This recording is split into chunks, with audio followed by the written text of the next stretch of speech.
नमस्कार, जी न्यूज पर आपके साथ मैं आदिति त्यागी हूं। बंगाल में ममता बनर्जी के खेला होबे ने बीजेपी के सत्ता हासिल करने के अरमान को खत्म कर दिया था। तो इसी खेला होबे की वजह से ओवैसी बंगाल में एंट्री भी नहीं कर पाए थे। लेकिन बंगाल के बाद अब असदुद्दीन ओवैसी ने उत्तर प्रदेश प्लान का ऐलान कर दिया है। इसके लिए अगले हफ्ते ओवैसी यूपी जाने वाले हैं। 100 सीटों पर चुनाव लड़ने का उनका प्लान है। ओवैसी के साथ कौन होगा और उनके खिलाफ कौन होगा, ये सब अगले कुछ दिनों में साफ हो जाएगा। लेकिन बड़ा सवाल ये कि ओवैसी के यूपी प्लान से खेला किसका खराब होगा। देखिए हमारी एक्सक्लूसिव रिपोर्ट।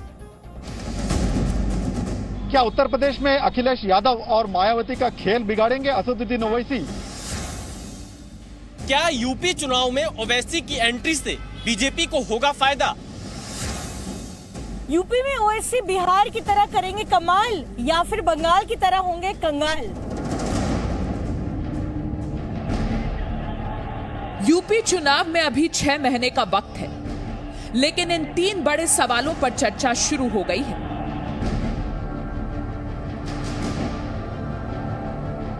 और इस चर्चा के पीछे हैं ओवैसी के ये 3 बड़े ऐलान।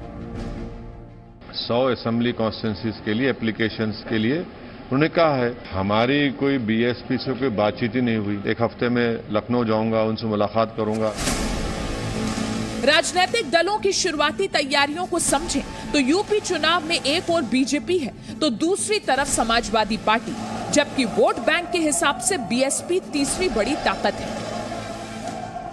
उत्तर प्रदेश में बीजेपी के पास हिंदूवादी वोट है तो समाजवादी पार्टी के पास ओबीसी वोट बैंक, जिसमें यादव वोट बैंक बहुत मजबूती से सपा के साथ है, और बीएसपी के साथ दलित वोट बैंक, जिसका कुछ हिस्सा फिलहाल बीजेपी के साथ है।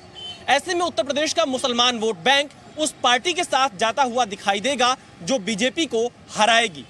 अगर मौजूदा परिस्थितियों की बात करें तो फिलहाल मुस्लिम वोट बैंक का रुझान समाजवादी पार्टी की तरफ दिखाई दे रहा है।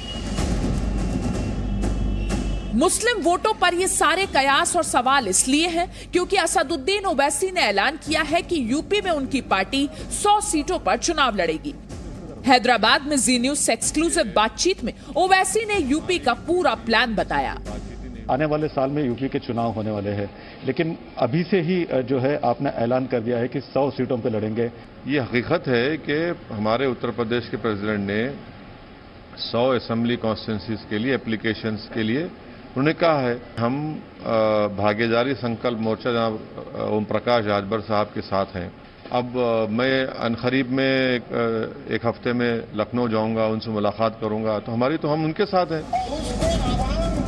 सिर्फ इतना ही नहीं, ओवैसी ने यह भी दावा किया कि यूपी में एआईएमआईएम के लिए अच्छा स्पेस है।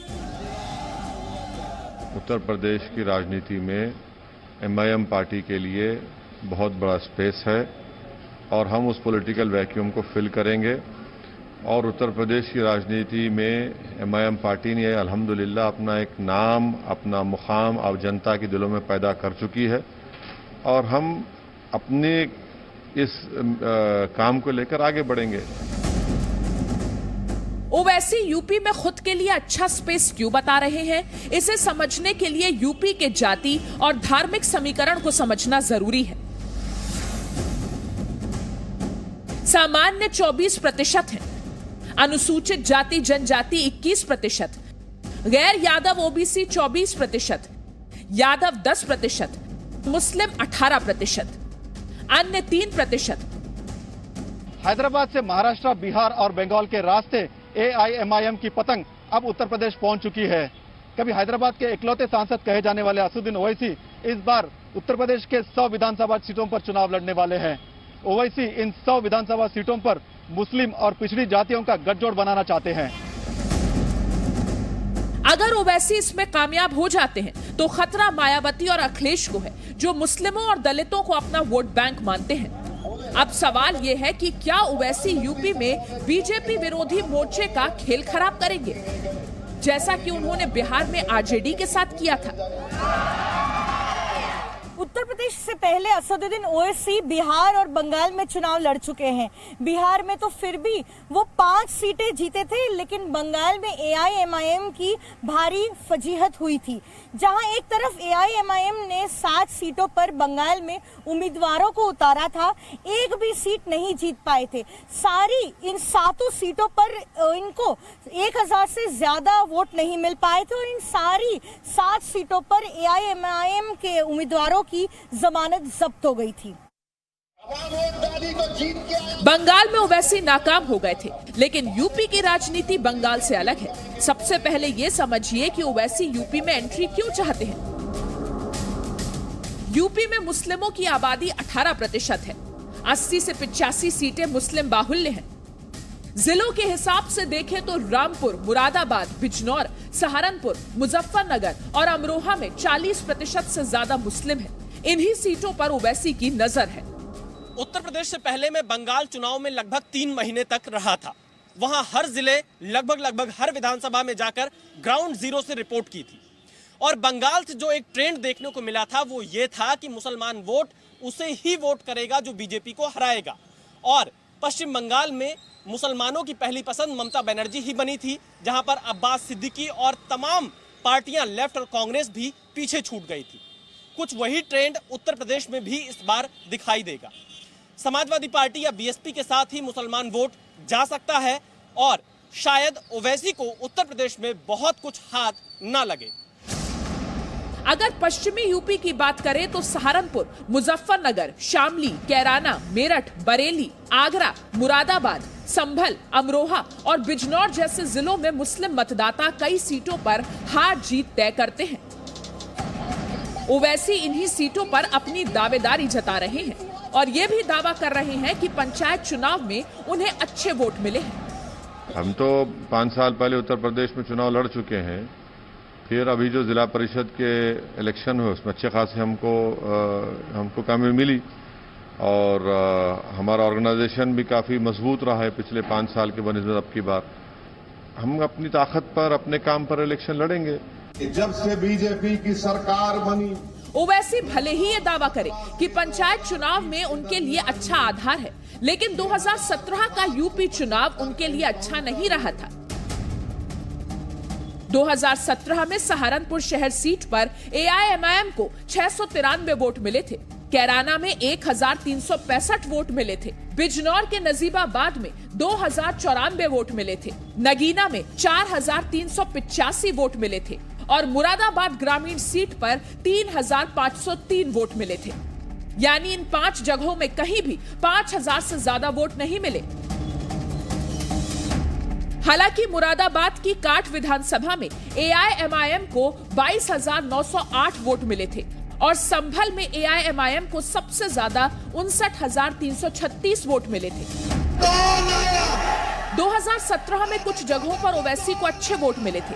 इस वजह से ओवैसी पिछले साल से ही यूपी के चक्कर लगा रहे हैं।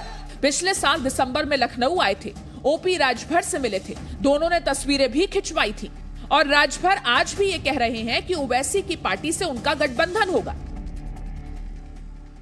स्थिति ये है कि माननीय ओवैसी जी ने साफ साफ कहा है कि हम मोर्चे में रहेंगे, अब मोर्चे में जो भी सीट हमको मिलेगी हम वो सीट लड़ेंगे। राजभर जरूर साथ हैं, लेकिन मायावती ने ओवैसी को झटका दे दिया है और ओवैसी से गठबंधन से इनकार कर दिया है।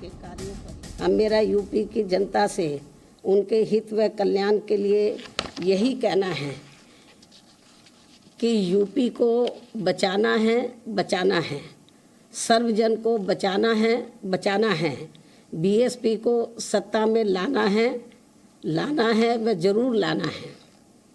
यही समय व प्रदेश की आम जनता की मांग भी है। इसलिए चुनाव में बीएसपी का यही मुख्य नारा व उद्देश्य भी होगा। हालांकि ओवैसी कह रहे हैं कि बीएसपी से कोई बात ही नहीं हुई है, तो गठबंधन की बात कहां से आई? हमारी कोई बीएसपी से कोई बातचीत ही नहीं हुई, ना कोई और पॉलिटिकल पार्टी से। और हर कोई पॉलिटिकल पार्टी अपने लिए जो अच्छा है वो करेगी, तो ये उनका फैसला होगा। हमारा फैसला हम इलेक्शन लड़ेंगे, तो हमारे को ना हमारी कोई बातचीत हुई, ना उनके कोई राज्यसभा के एमपी से हमारे उत्तर प्रदेश के जो अध्यक्ष हैं उनसे मुलाकात हुई या बातचीत हुई, कुछ नहीं हुआ। यूपी के चुनाव में ओवैसी की एंट्री कोई नई बात नहीं है। 2017 के विधानसभा चुनाव में भी AIMIM ने चुनाव लड़ा था। ऐसे में सवाल ये उठ रहा है क्या कि उत्तर प्रदेश में ओवैसी के आने के बाद मुस्लिम वोट बटेंगे और क्या बीजेपी को इसका फायदा मिलेगा? मेरी राय में ऐसा मुश्किल है, क्योंकि उत्तर प्रदेश के मुसलमान उसी पार्टी को वोट करते हैं जो बीजेपी को हराता हुआ दिखाई देता है। फिलहाल मुसलमानों को यह पता है कि ओवैसी अगर उत्तर प्रदेश में चुनाव लड़ते हैं अकेले या किसी छोटे दल के साथ गठबंधन में भी, तो भी बीजेपी को हरा पाना मुश्किल होगा। ऐसे में देखना यह बेहद दिलचस्प होगा कि ओवैसी को उत्तर प्रदेश में कितना फायदा होता है या कितना नुकसान। सभी जाति के, सभी धर्म के, सभी तरह के लोग चुनाव में लड़ते हैं, अपनी अपनी आजमाना चाहिए। मतदाता बहुत समझदार है, वोटर बहुत समझदार है। हमारे लिए पूरे प्रदेश के सारे लोग हमारे मतदाता हैं। उन सबके हित में समाजवादी पार्टी ने पहले भी काम किया, आगे भी काम करेगी। बाकी जाति धर्म के आधार पर जिसे लड़ना है वो लड़े। उत्तर प्रदेश में सांप्रदायिकता की राजनीति का समापन हो चुका है। अब यहाँ जाति और जमात की राजनीति नहीं हो रही है, यहाँ मुद्दों की राजनीति हो रही है, विकास के एजेंडे पर बात हो रही है। कोई भी आ जाए, चाहे ओवैसी आ जाए, चाहे किसी प्रकार की जाति गठजोड़ बनाने की कोशिश करें, ये सब नेस्तनाबूद होंगे और भारतीय जनता पार्टी 2022 में 2017 से ज्यादा बड़े बहुमत के साथ फिर एक बार सरकार बनाने जा रही है।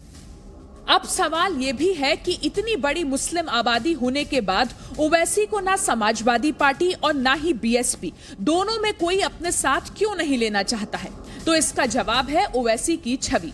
आम हिंदुओं में ये छवि है कि ओवैसी मुस्लिमों के नेता हैं। ओवैसी के साथ चुनाव लड़ने पर हिंदू वोटर नाराज हो सकते हैं। कुछ वोटों के लिए ये पार्टियां हिंदू वोटरों को नाराज नहीं करना चाहती हैं। ओवैसी से गठबंधन होने पर हिंदू वोटर बीजेपी के पक्ष में गोलबंद हो सकते हैं। मैं इस वक्त लखनऊ में खड़ा हूं। यह नवाबों का शहर है और इस शहर में निजाम के शहर यानी हैदराबाद से एक नेता अपनी पार्टी को चुनाव लड़ाने आ रहे हैं। हर किसी का मेजबानी करने वाला यह शहर और यहाँ के सियासतदां आखिर ओवैसी से इतनी दूरी क्यों बना रहे हैं? क्या जितनी दूरी यहाँ के राजनीतिक दल ओवैसी से बना रहे हैं वही दूरी यूपी की जनता ओवैसी से बनाएगी या फिर ओवैसी को गले लगाएगी? कैमरामैन एस जयदीप के साथ Vishal Pandey, Zee media, Lucknow. Presenting B News app available on Google Play and App Store. Download it now.